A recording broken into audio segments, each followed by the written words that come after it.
Ladies and gentlemen, kindly please rise as we welcome our guests of honor with a round of applause. Thank you so much.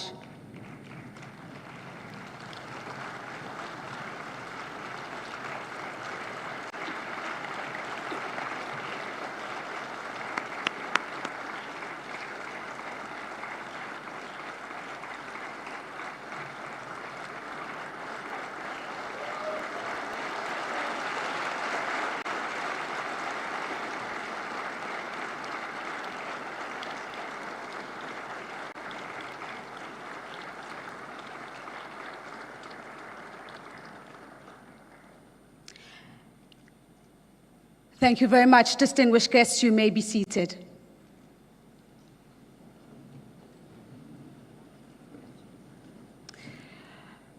Your Excellencies, heads of state and government, honorable ministers, distinguished delegates, leaders from industry, finance, academia, and international organizations, ladies and gentlemen, good morning. My name is Nozipho Shabalala, and it is my singular privilege to serve you as your moderator today. On behalf of the Rwanda Atomic Energy Board and its partners, it is my singular honor to welcome you to the second edition of the Nuclear Energy Innovation Summit for Africa, NEISA 2026. Let's give a round of applause for that. Thank you.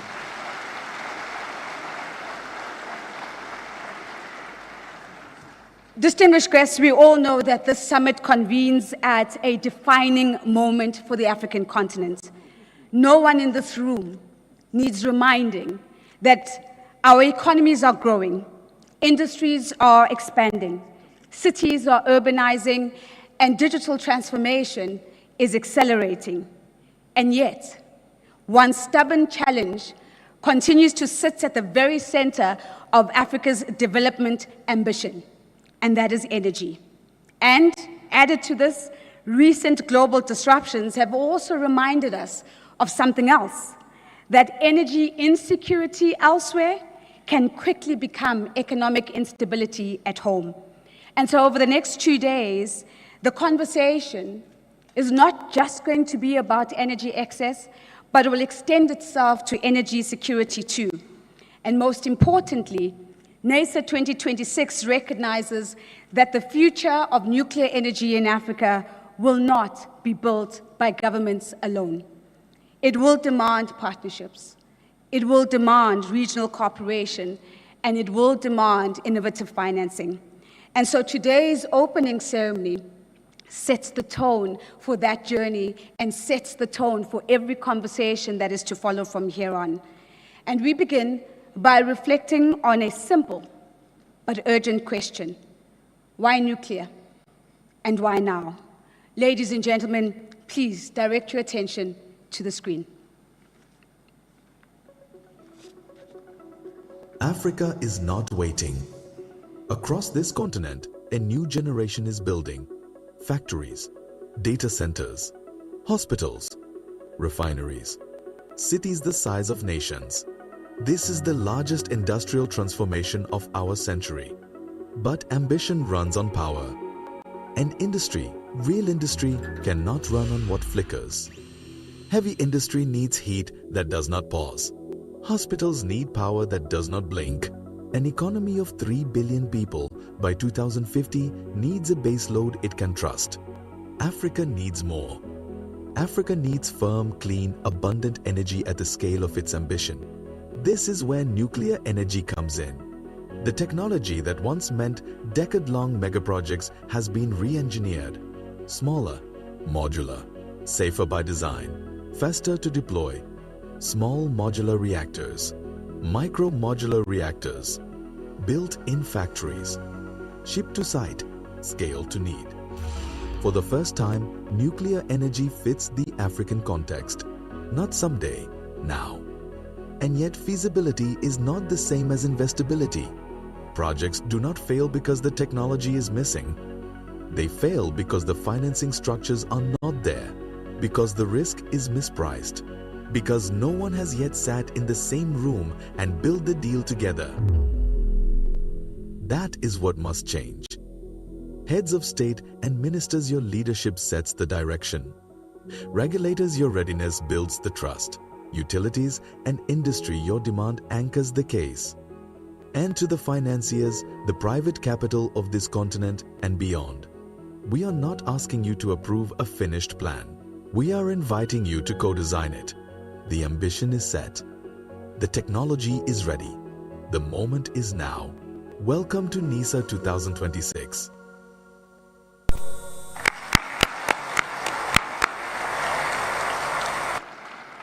Thank you so very much. To formally welcome us and to set the context for the summit, it is my pleasure now to welcome to the stage Dr. Lassina Zerbo, Energy Advisor in the Office of the President of the Republic of Rwanda and Chairman of the Rwanda Atomic Energy Board. Please help me welcome Dr. Zerbo.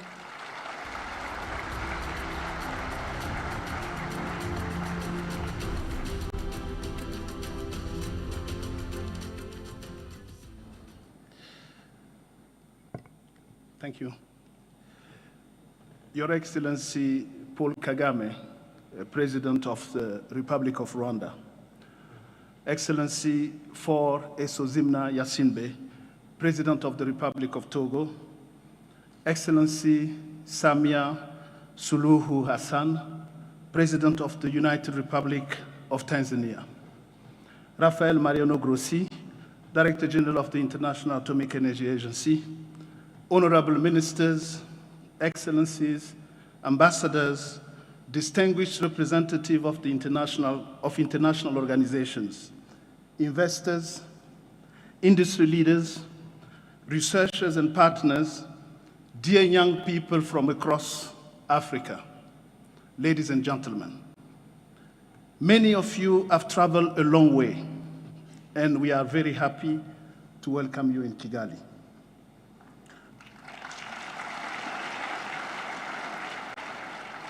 For what is the second edition of the Nuclear Energy Innovation Summit for Africa, NEISA 2026. Allow me first to express my deep gratitude to His Excellency President Kagame for his leadership and his unwavering commitment to Africa's technological and energy transformation.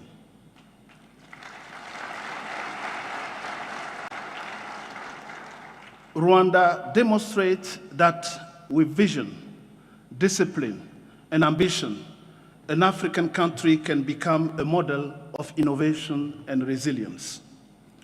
Excellencies, ladies and gentlemen, if you really want to see President Kagame's vision in action, please look up. I don't know if you're seeing this. Even the chandelier looks like an atom. I don't know if that's...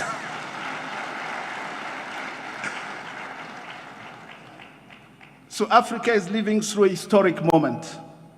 Nearly half of Africans still lack reliable access to electricity.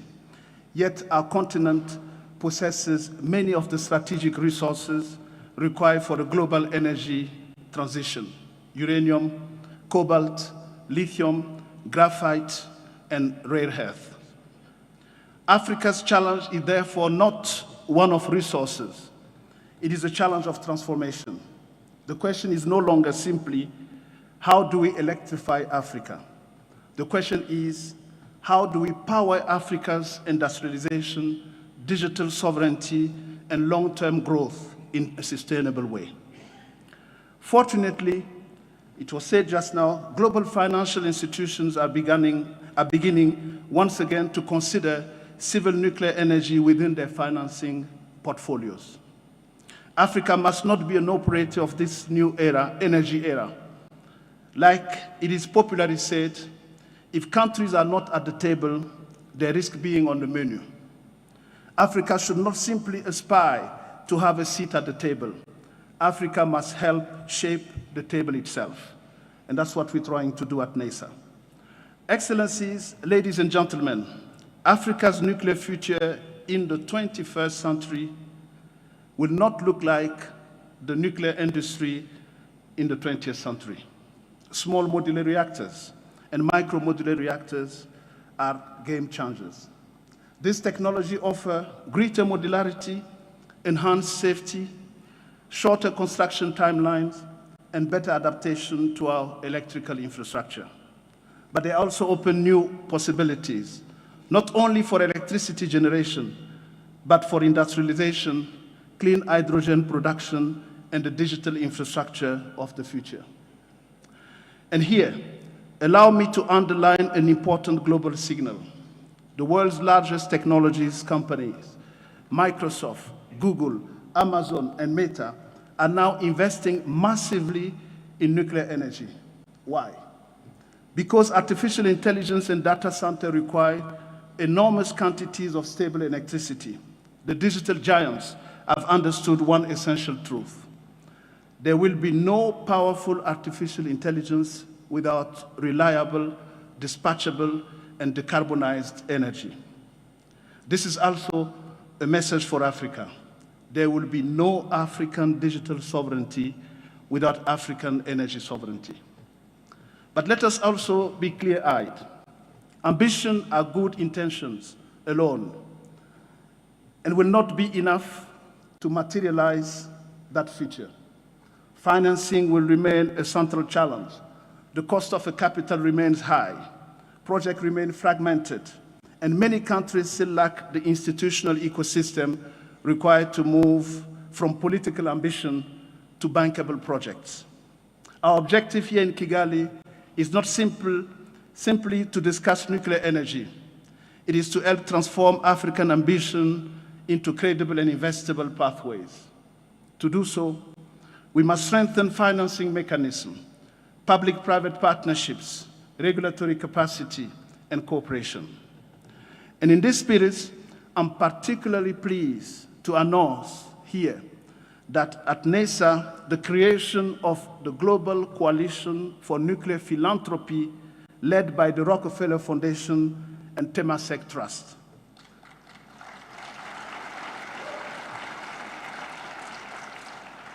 They are joined by other nuclear philanthropists and partners committed to mobilizing capital in support of safe, secure, and equitable nuclear energy deployment worldwide. This coalition reflects a growing international recognition that nuclear energy is not only a technological or industrial issue, it is also a matter of development, governance, and strategic sovereignty. Importantly, this coalition recognizes that Africa must not be treated as a peripheral actor in the future of nuclear energy. Africa must be part of shaping that future from the very beginning. Above all, however, Africa's nuclear future will depend on African talent, and that is key. Human capital is our first strategic infrastructure. Before reactors come engineers. Before deployment comes training, and before sovereignty comes knowledge. That is why initiatives such as NEISA Next Gen, Women in Nuclear, Youth in Nuclear, and university partnership are so important. And to the young African present in this room, let me say this. You're not simply the next generation. You're already the generation that will shape Africa's energy future. Excellencies, ladies and gentlemen, NEISA will not ultimately be judged by speeches or panels. It will be judged by the partnership created, the project launched, the investment mobilized, and the concrete decision that emerged from Kigali. Energy lies at the heart of sovereignty, and sovereignty lies at the heart of Africa's future. Financing remains a challenge, but with sustainable financing models, strong international partnerships, build-out of institutional capacity, and technology such as SMRs, Africa will be able to move forward.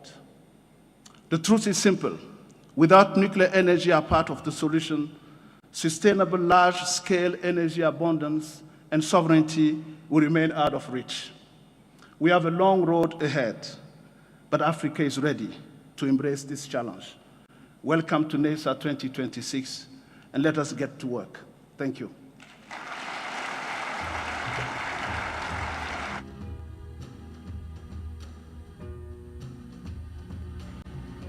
A very big thank you, Dr. Zerbo, for that reminder that without energy sovereignty, digital sovereignty, development sovereignty, economic sovereignty, and all forms of sovereignty remain out of reach, and that the real test is the partnerships, is the projects, and it's the finance that will be mobilized, that against which we will judge the success of this summit. Ladies and gentlemen, our next speaker has been one of the leading voices on the role of nuclear energy in sustainable development, in energy security, and in international cooperation. Please help me welcome with a warm round of applause, Mr. Rafael Mariano Grossi, the Director General of the International Atomic Energy Agency.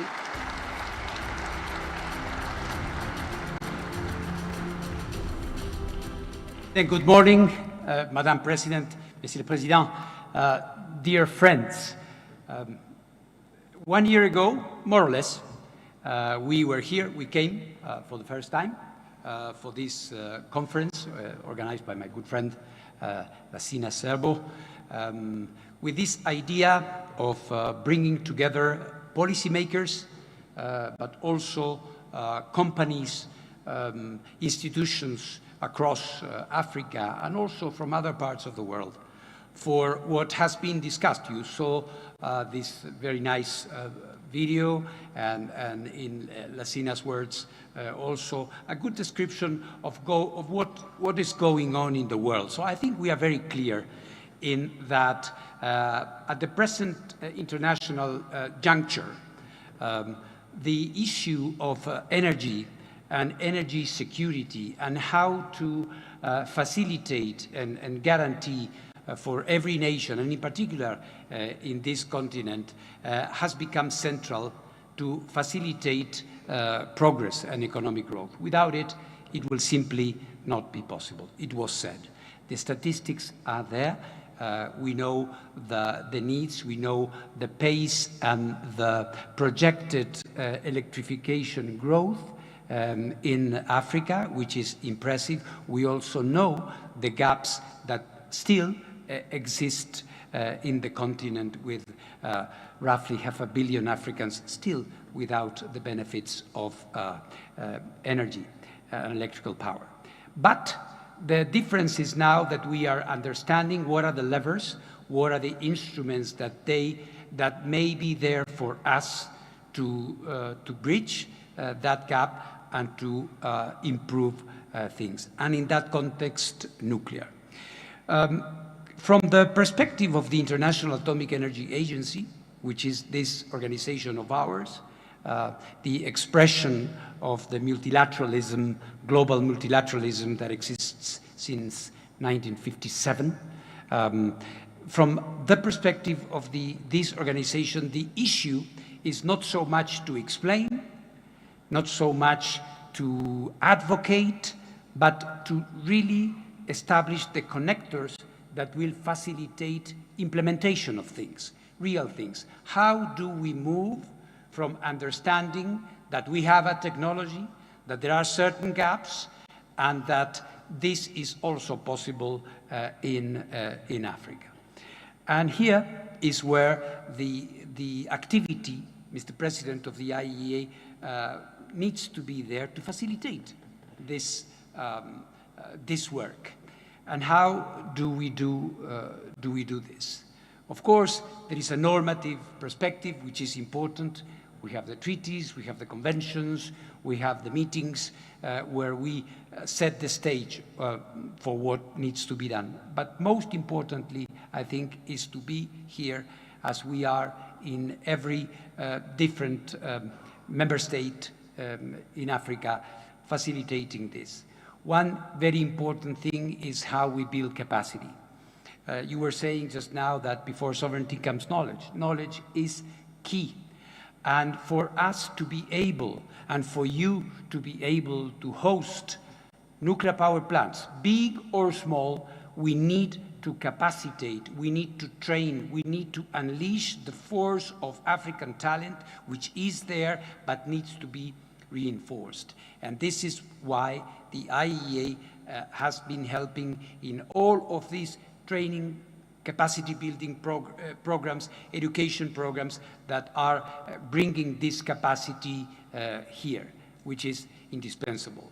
because even in a world where technology has evolved, and now nuclear through small modular reactors can be seen as something that is achievable, that is easier than these big projects that used to define nuclear energy all over the world. We need the capacity to understand, the capacity to handle, and also to produce. It is very important to see that also here in Africa, there are companies, there are startups, there are people who are already working on innovative designs that could be applicable here in Africa and in the rest of the world. So this is one area where we are hand in hand working with you to try to help on that. Obviously, any good idea and in particular when it comes to energy needs financing. It was described before. And for many, many years, one very, very thick wall, but one very, very distinct red line that separated many developing countries, but in particular here in Africa, from the benefits of nuclear energy was finance. And this has been a problem that has been plaguing nuclear energy development in many parts of the world. Last year, a page was turned when, after consultations with the World Bank, and I want to give a shout out to the president of the World Bank, Ajay Banga, who believed in that change could be possible. We were able to sign a historic agreement, the IAEA and the World Bank, whereby now it is possible that the doors of international finance institutions open up for nuclear as well. It is very simple, but it was not happening. When countries came to multilateral banks, development banks, finance institutions, in many cases, believe it or not, there was a prohibition. Nuclear was not to be financed. And so that was making this gap even bigger and wider and unfairer, if I can say it.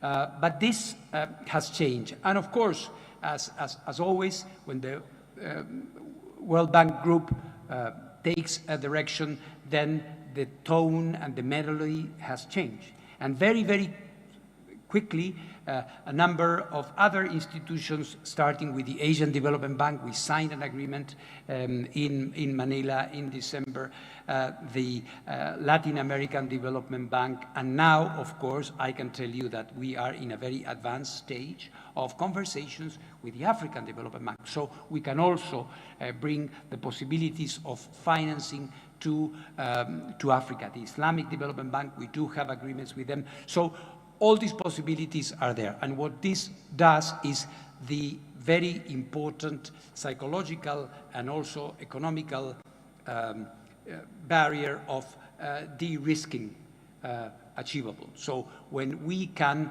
have projects that are, the magic word, bankable, then things become possible. Then an SMR becomes something that is a real possibility. So this is the other big chapter I wanted to highlight for you, Mr. President, Madam President. The finance is there. And what is happening, just to explain what these agreements are for, is that when one of our countries, your countries, will be coming to the African Development Bank or to the World Bank proper with an idea of a certain project, then the World Bank will have a partner in the IEA to turn to make sure that the normative, the safety, the security, the non-proliferation package is there to bring this confidence, which is indispensable. So this is why we are so happy that we are also turning this page. The existence of important and strong regulators is, again, an area, and I want to congratulate Rwanda, because the Rwanda Atomic Energy Board is there, and the Rwandan Nuclear Authority is there, and they are providing this regulatory capacity, which is indispensable. So as we can see, the elements are finally aligning for us to move from the declaratory speeches. Can be very nice, but what we need is a reality that changes the lives of people out there. And this is what we need. And this is what you as presidents and heads of state want for your countries. And nuclear energy can be a part of that. Will it be the only thing? Will it be the thing? No. It is one important element in intelligent energy grids. We are seeing all over the world problems that are associated with climate, problems that are associated with situations, political, why not say it, geopolitical situations, when all of a sudden overdependence from external sources of energy become a problem, become a blocking obstacle for economic development. And nuclear gives us that. So all these elements, I believe, give us an alternative, an option, which is what we really want.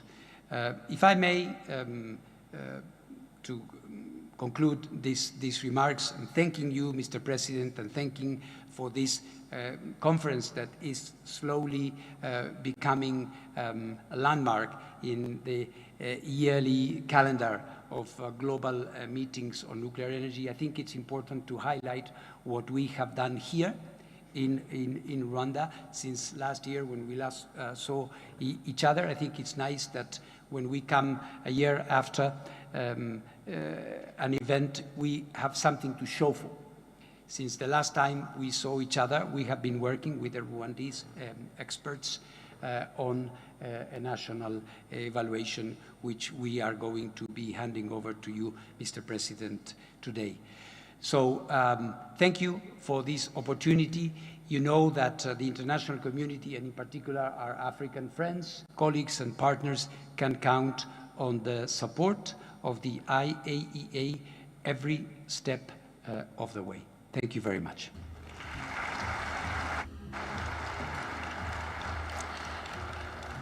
Ladies and gentlemen, what we have now is Mr. Rafael Grossi is going to be handing over a report to His Excellency Paul Kagame.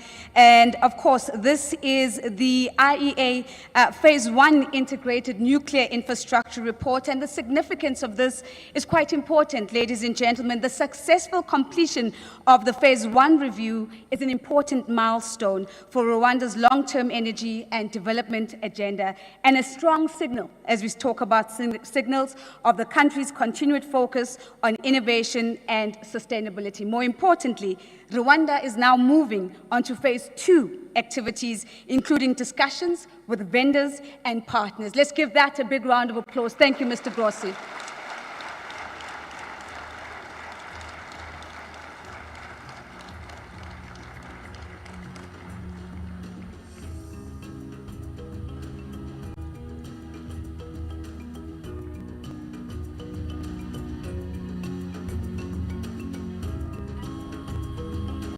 A final round of applause. Thank you so much, ladies and gentlemen. Thank you very much, Mr. Grossi. And there you have it, ladies and gentlemen, in the moment, a direct expression that, yes, indeed, we have moved beyond explanations. We have moved beyond advocacy. It is about action now, and it is about bridging ambition with these levers that we're identifying over the next 2 days that get us to that action. Now, as African nations explore the next generation of energy systems, of leadership and strategic foresight, all of these remain incredibly essential. And so our next speaker speaks to all of these themes and more. It's my absolute privilege to welcome Her Excellency Samia Suluhu Hassan, the President of the United Republic of Tanzania.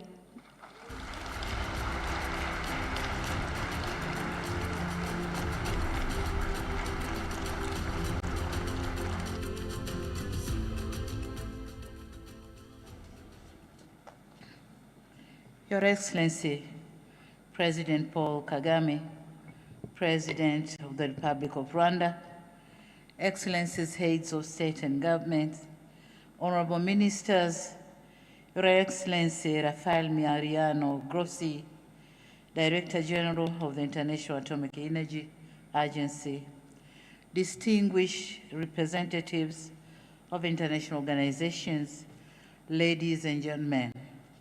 At the outset, I wish to express my sincere appreciation to His Excellency Paul Kagame, government and the people of Rwanda for the warm hospitality extended to me and my delegation since our arrival in the land of Southern Hills. Also, thank you. Also, allow me to commend organizers of the Nuclear Energy Innovation Summit for Africa, NEISA 2026, for convening this critical gathering under the theme, Powering Africa's Future, Turning Nuclear Energy Ambition into Investable Reality. Africa's economic transformation depends fundamentally on reliable, affordable, and sustainable energy systems.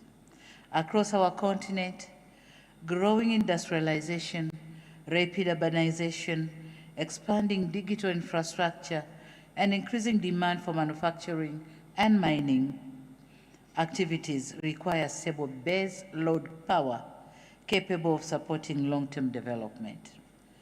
However, in considering future nuclear energy programs, several important issues must be addressed collectively. First is financing, which still remains a major challenge, and thanks to Gross, who told us that financing is there, but then the architecture has to be suitable for African countries. Africa needs innovative financing mechanisms, blending financing models and risk-sharing arrangements capable of making nuclear projects bankable and accessible. Second is regulatory preparedness and institutional capacity, which are very essential. Safe, secure, and peaceful use of nuclear technology requires a strong regulatory system, skilled human resources, effective safety oversight, and adherence to international standards. Tanzania appreciates the important role being played by the International Atomic Energy Agency and other international partners in supporting African countries in these areas. Third, public confidence and awareness is critical to allay fears of nuclear threats and leverage on its opportunities. African citizenry should be aware and fully understand both the opportunities and responsibilities associated with nuclear energy development. Transparency, safety, environmental protection, and responsible governance must remain at the heart of all nuclear programs. Excellencies, Tanzania strongly believes that regional cooperation is essential for Africa's successful nuclear energy future. Thanks to President Kagame for championing the coordination of the nuclear agenda in Africa. Thank you very much, Mr. President. Through these partnerships with international organizations and peers, Tanzania looks forward to learning from global experiences and strengthening cooperation in nuclear energy transition. Now allow me also to recall the successful African Energy Summit held in Dar es Salaam in January 2025, which brought together African leaders, development partners, financial institutions, and private sector stakeholders to advance the continent's energy agenda. The summit adopted the Dar es Salaam Energy Declaration, which reaffirmed African collective commitment to accelerate access to reliable, affordable, and sustainable energy as a foundation for economic transformation and industrial development. The Dar es Salaam Declaration recognized further that no single energy solution can adequately address Africa's growing demand, and therefore encouraged African countries to pursue balanced and resilient energy strategies tailored to national circumstances. This discussion here in Kigali seamlessly complements the commitments made in Dar es Salaam by focusing on how emerging nuclear technologies can contribute to Africa's broader energy transition and long-term energy security. Nuclear energy should not be viewed as competing with renewable energy, but rather as a complementing broader effort to build the resilient, sustainable, and reliable energy systems capable of supporting industrial transformation across our continent. Needless to say that this platform provides an important opportunity for Africa to move from ambition to implementation.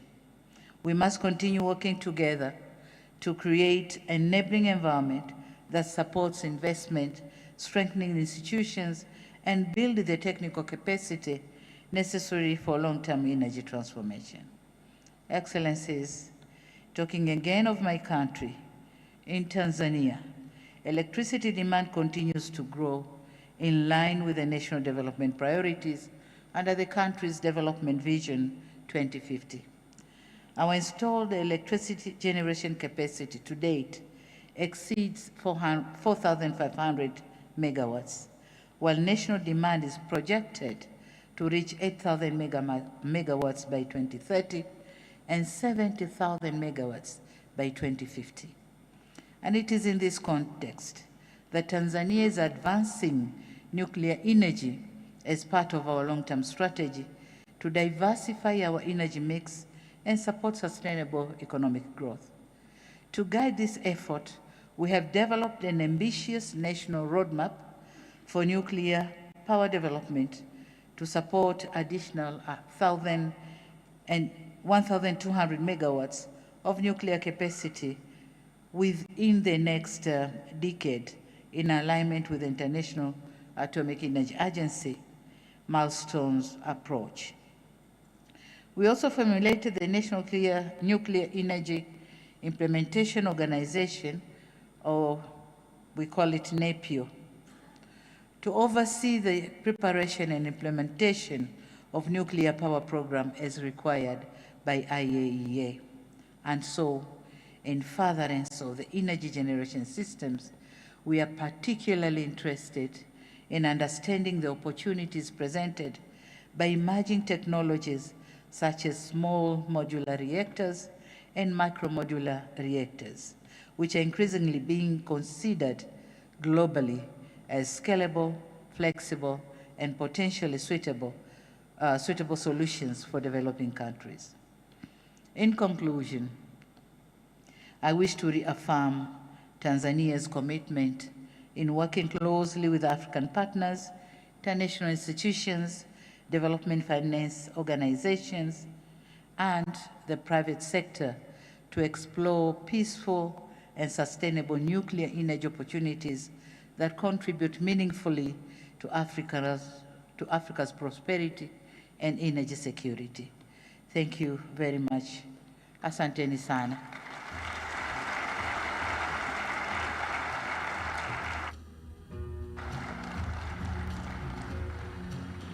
Thank you very much, Madam President, and of course, reminding us of the importance of a public confidence and awareness. And that, of course, sets us up beautifully for one of the conversations that we'll be having in the afternoon, which really looks at public trust and the public trust dialogues that are going to be hosted as part of NEISA 2026. Now, distinguished guests, our next speaker has consistently emphasized infrastructure, industrialization, and regional integration as central pillars to Africa's transformation. Please help me welcome with a warm round of applause His Excellency Fore Esozima Nyansimbe, the President of the Council of Togo.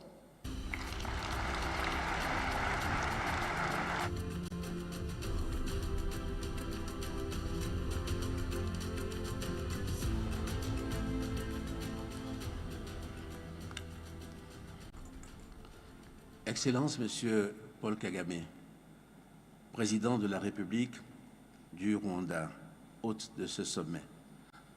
Excellence, Madame Samia Suluhu Hassan, présidente de la République unie de Tanzanie, Mesdames et Messieurs les chefs de délégation, Monsieur Raphaël Grossi, directeur général de l'Agence internationale de l'énergie atomique, Mesdames et Messieurs les directeurs généraux de grandes institutions du nucléaire mondial, Mesdames et Messieurs les investisseurs, les partenaires techniques et financiers, Mesdames et Messieurs les représentants des institutions financières, distingués invités, Mesdames et Messieurs, je voudrais avant toute chose exprimer au président Paul Kagame et au peuple frère du Rwanda la reconnaissance du peuple togolais, reconnaissance pour l'hospitalité, reconnaissance pour le courage de la vision, reconnaissance pour ce leadership qui, une fois encore, ouvre à notre continent un chemin que d'autres pensaient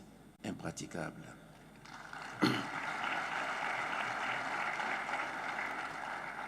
Monsieur le Président, Mesdames et Messieurs, il existe dans la vie des continents des moments où l'on ne se contente plus de constater, des moments où il faut décider. Kigali, ce matin, est l'un de ces moments, car la vérité est devant nous. Près d'un Africain sur deux n'a toujours pas accès à une électricité fiable. Le continent africain représente une part croissante de la population mondiale. Nos villes vont continuer de croître. Nos besoins industriels vont augmenter. Nos économies vont se numériser. Et tout cela exige une énergie que nous ne pouvons plus raisonnablement espérer obtenir des seules sources que nous mobilisons aujourd'hui. Permettez-moi alors, dans le temps qui m'est imparti, de faire 3 remarques simples, 3 questions auxquelles l'Afrique et ce sommet doivent répondre. La première question est celle de la lucidité. Sommes-nous aujourd'hui prêts à reconnaître ensemble que les énergies renouvelables, aussi essentielles soient-elles, ne suffiront plus à elles seules à porter notre industrialisation?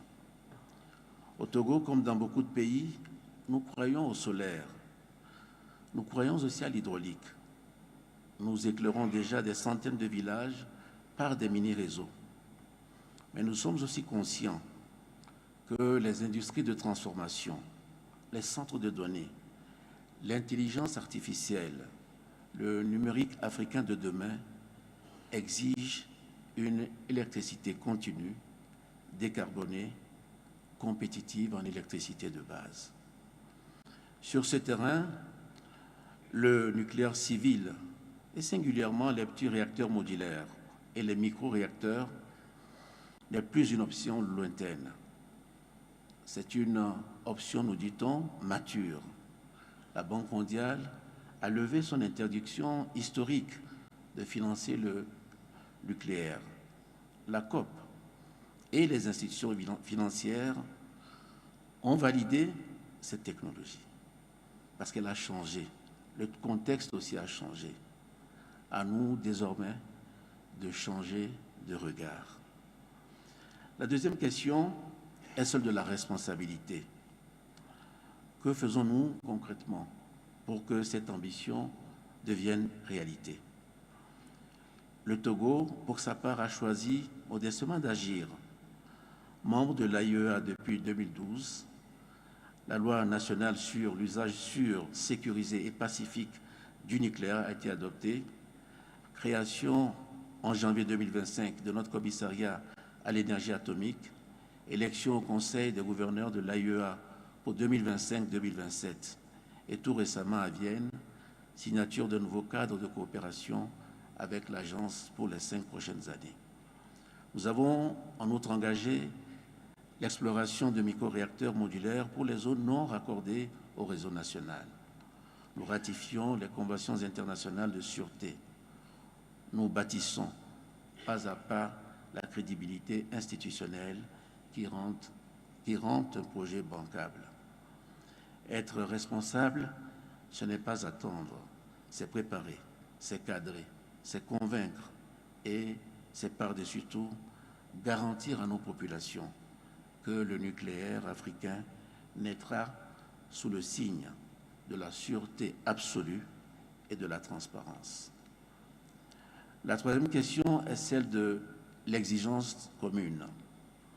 Sommes-nous ensemble prêts à faire ce qu'aucun pays africain ne pourra réussir seul? Mutualiser nos régulations, aligner nos standards, agréger nos demandes, construire pour la première fois un cadre africain de financement du nucléaire avec les banques de développement, les fonds souverains, les investisseurs privés. Sans ce cadre, l'ambition risque de rester lettre morte. Et puis surtout, former massivement, scientifiques, ingénieurs, techniciens, régulateurs, juristes. Notre jeunesse, et particulièrement nos jeunes filles, doit être au cœur de cette aventure. Le nucléaire africain ne sera pas un nucléaire importé. Il sera un nucléaire pensé, opéré et gouverné par les Africains au service des Africains. Monsieur le Président, Excellences, Mesdames et Messieurs, l'Afrique ne demande pas qu'on lui fasse l'aumône d'une technologie. L'Afrique propose plutôt un partenariat. L'Afrique propose un marché. L'Afrique propose une vision adulte de sa propre énergie. Nous disposons des ressources. Nous disposons de l'uranium. Nous avons la demande. Nous avons aussi la volonté politique. Ce qui nous manque encore, ce sont les instruments financiers à la hauteur de notre ambition et un récit international qui cesse de considérer le nucléaire africain comme un horizon improbable ou même impossible, pour reconnaître ce qu'il est en train de devenir, c'est-à-dire un horizon possible, probable et pourquoi pas imminent. Faisons donc de NEISA 2026 le sommet où l'Afrique a cessé de débattre du si pour s'organiser autour du comment et du quand, le sommet du basculement entre les intentions et les investissements. Mon pays y prendra toute sa part, avec rigueur, avec humilité, dans le respect des standards les plus élevés de sûreté, de sécurité et de non-prolifération, et en panafricain convaincu. Je vous remercie de votre aimable attention.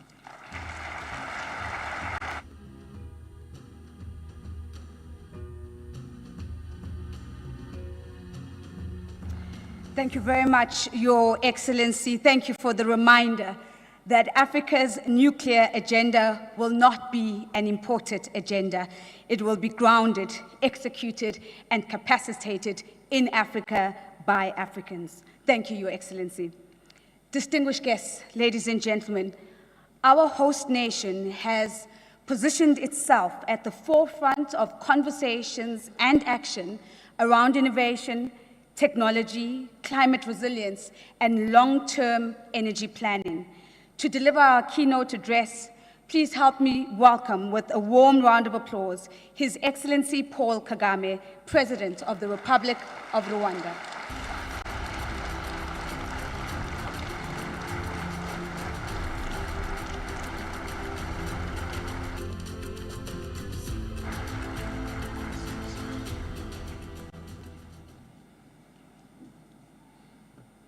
Excellency, for Sozuma Nyasimbe, President of the Republic of Togo, Excellency Samia Suluhu Hassan, President of the United Republic of Tanzania,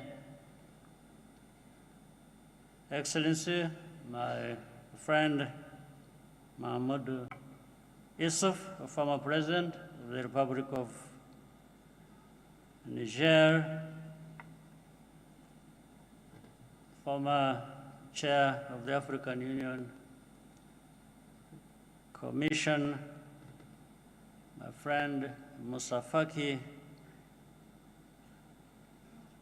Rafael Grossi, Director General of the International Atomic Energy Agency, distinguished ladies and gentlemen. Let me begin by welcoming you all to Kigali and thank the leaders here present for honoring our invitation and all the work they do for the importance of this topic we are discussing today. In fact, a number of other leaders had intended to be with us, but they couldn't make it. Either they were here last week or they are in some other places attending to some important assignments. I also thank them. From the outset, NEISA was designed to bring together leaders, experts, and partners to advance Africa's nuclear energy goals.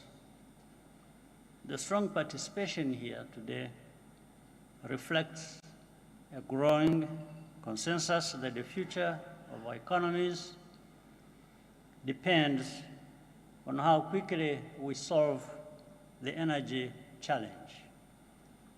Rwanda is pleased to have successfully completed the IAEA's Phase 1 Integrated Nuclear Infrastructure Review. We intend to have nuclear energy operational by the early 2030s. And this assessment confirms that we are on track. For Africa, energy is not simply a development issue. It is the foundation of industrial growth and competitiveness. Modern manufacturing, mineral processing, digital infrastructure, and advanced healthcare all depend on reliable power.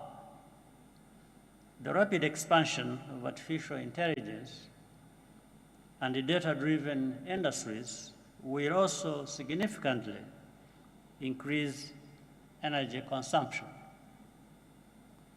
Countries that cannot meet this demand will struggle to compete. This is why Rwanda considers nuclear energy a critical component of Africa's long-term transformation. As more countries move in this direction, international reviews and regulatory processes should not become barriers, but instead offer the necessary support. For Rwanda, small modular reactors represent the most practical way forward. They are better suited to the realities of most African countries because they can be deployed gradually and integrated into smaller grids at a lower cost. Renewable energy will remain indispensable, particularly solar and hydro, where Africa has enormous potential. But our economies cannot function efficiently on intermittent supply alone. At the center of this endeavor is the question of investment. Too often, investors hesitate because they perceive many risks in Africa. We must work to strengthen regulation, ensure consistency and accountability in order to build confidence and attract long-term capital. The international financing environment is also evolving. Nuclear energy is increasingly recognized as part of the clean energy transition, and that creates new opportunities.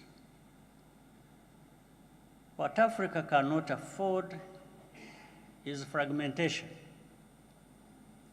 If countries work in isolation, progress will be slow and far more costly. Cooperation on regulation, financing, and regional power integration is essential. This is precisely why NEISA matters.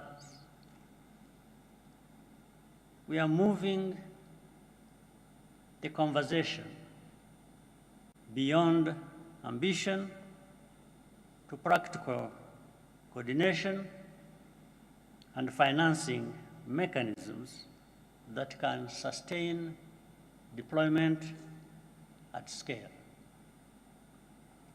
Rwanda will remain and will continue supporting these efforts because this is larger than any one country.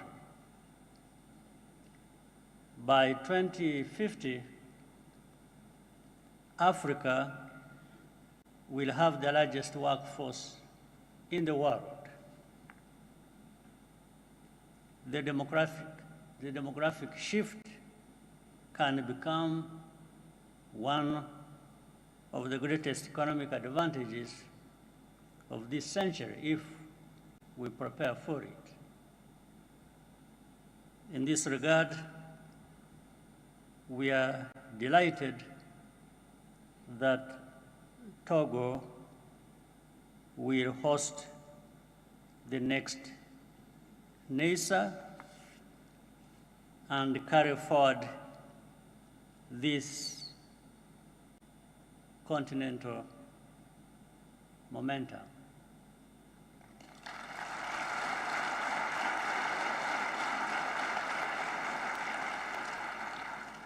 I also, once again, wish to thank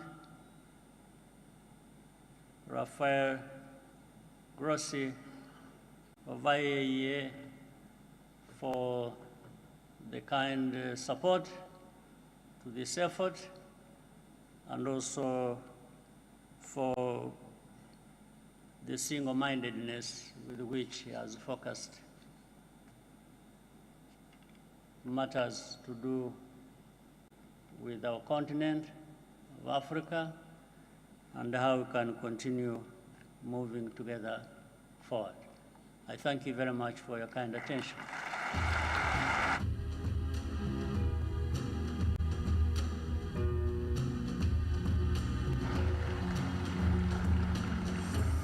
Thank you, Your Excellency. Another round of applause, ladies and gentlemen. Your Excellency, thank you for a clear and forward-looking message, and of course, for highlighting the continued momentum as NEISA 2027 makes its way to Togo. Ladies and gentlemen, we will now rise to allow their Excellencies, the heads of state, to depart, after which we will resume our program. If you would kindly please join me in rising in a final round of applause as they make their way out of the hall. Thank you very much.